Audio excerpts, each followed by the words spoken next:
Want to play Xbox Game Pass games on your Steam Deck? Here's the fastest way to get started. On your Steam Deck, open the Microsoft Edge browser from desktop mode. If you don't have it yet, download it from the Discover store. Now, log into your Game Pass Ultimate account on the Xbox Cloud Gaming site.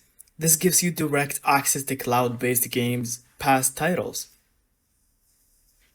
Next, add Microsoft Edge as a non-Steam game in your library. Rename it to Xbox Cloud Gaming for easy access.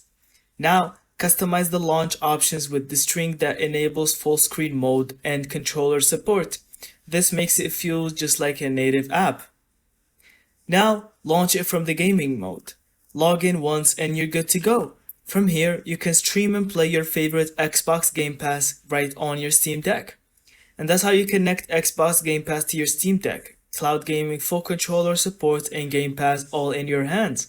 Thank you so much for watching. I hope you found this video helpful.